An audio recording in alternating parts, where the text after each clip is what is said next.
Hello everyone, Tibbs316 here again, and right now we're gonna start to take a look at the most polarizing period in Iron Maiden's history, the 1990s.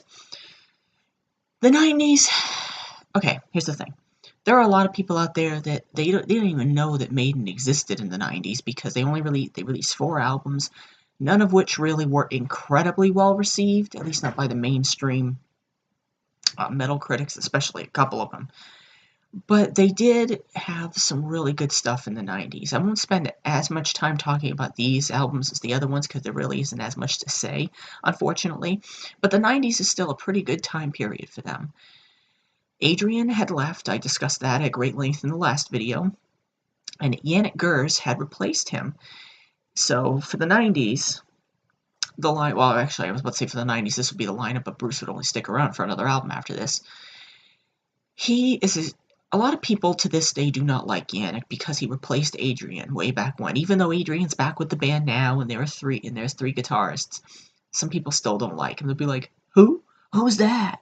Oh, that guy?" You know. But he's great. He's really good because he uses a whammy bar like no one I've ever seen. He loves to dance around the stage. He's very flamboyant. He's always so active. And like I said, even though they all have to be in their 50s now, maybe even pushing 60s, who knows?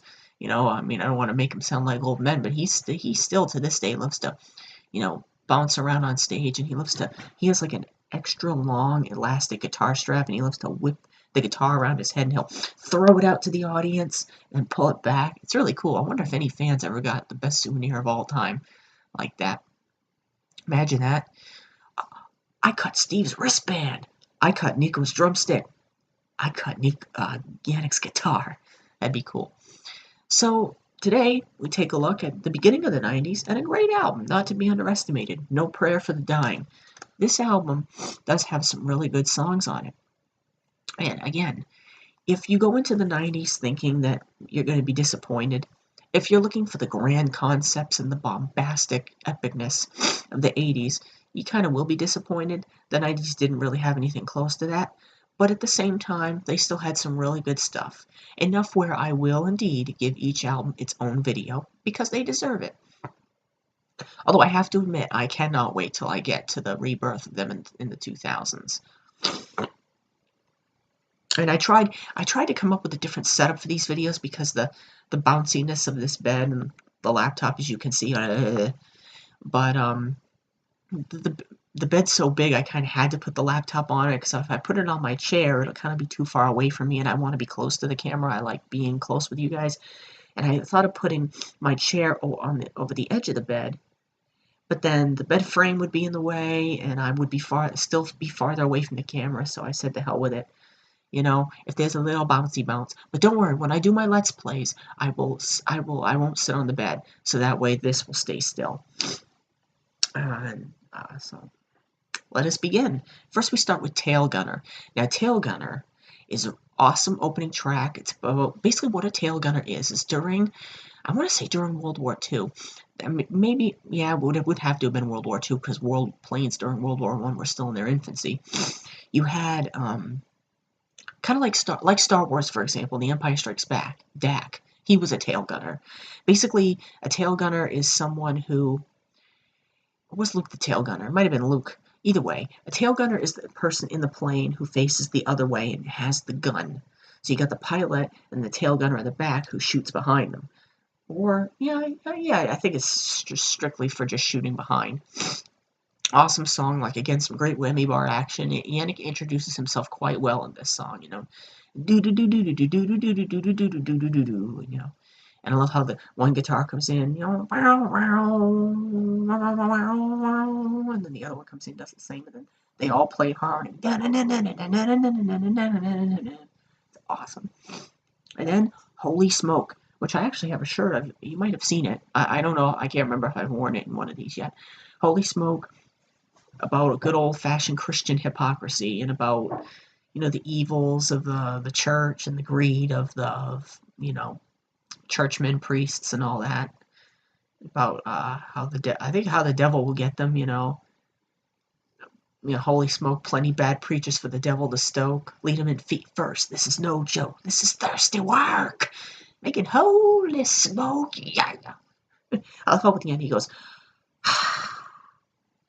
it's got music. It was a single because there was a music video of it. It's funny because at the end Bruce pops up. He's like, so pretty good song. Again, these songs they're good. Don't get me wrong, but they're not as complex as Maiden's previous outings. And it really just the '90s were not a hugely lucrative period for them. Although ironically enough, what may be my favorite album of the '90s might be one that you wouldn't expect. And we will get to that in the coming days. Okay, the title track, No Prayer for the Dying. It's almost like a ballad.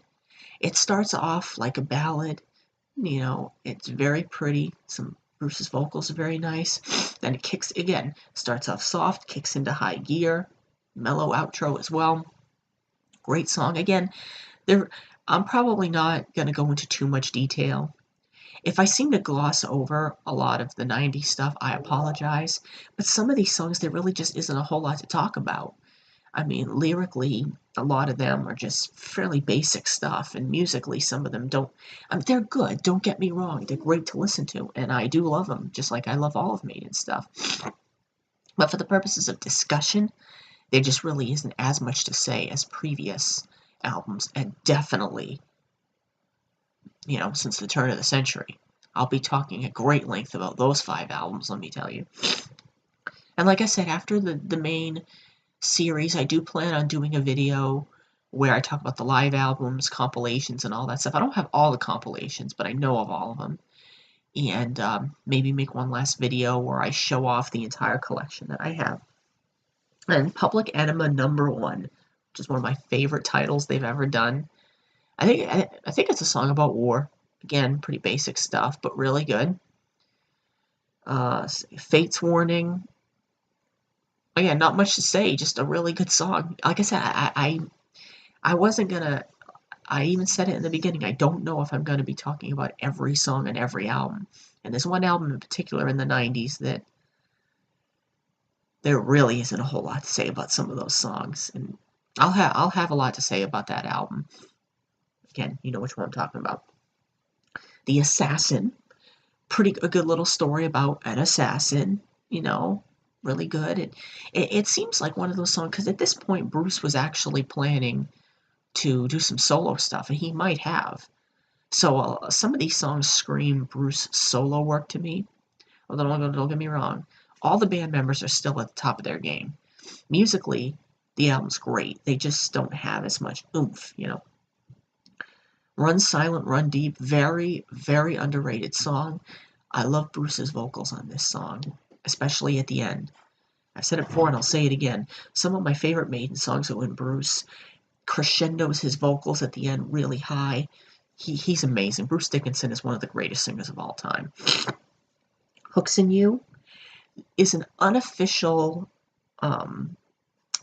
it's like an addendum, I guess not addendum. Yeah, addendum to the Charlotte the Harlot story.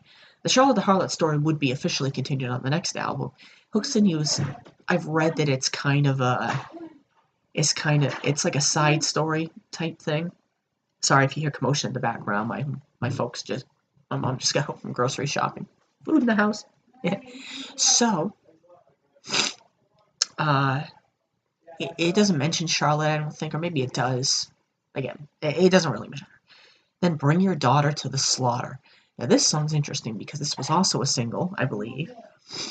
It's deceptively simple. There isn't a whole lot in this song, lyrically, musically. It's very simple, but it's driving, it's primal, it's really, really good. And it was also featured on the soundtrack to Nightmare on Elm Street 5, The Dream Child. Haven't watched that movie in like 10 years, so I don't remember where, probably during the credits or something. I probably should have looked that up, but it's a good song, and it's really like twisted. There's a lot of good pick slides. There's a lot of like evil laughter. So if you like the dark side of Maiden and you like the dark side of Bruce's vocals, the kind of sneering stuff, you'll really like it. There's some good chanting at the end. Really good song.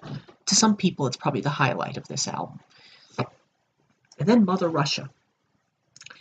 The Soviet Union had fallen at this point, which was huge news around the world. Like big time. And this was kind of their answer to that about Mother Russia, about their history, about their people being free and all that. Da da da da da da.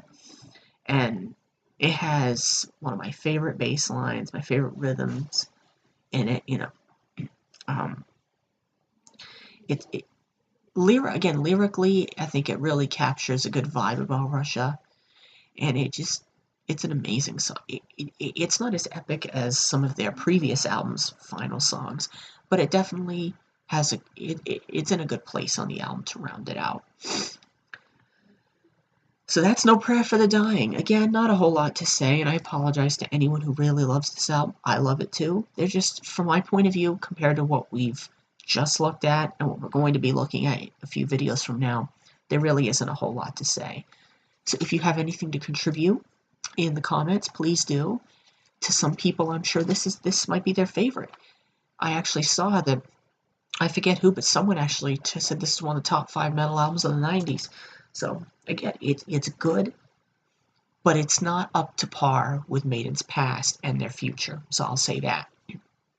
So that's it for this vid. We've kicked off the 90s. Next time, we will review Bruce's final album with them for 8 years.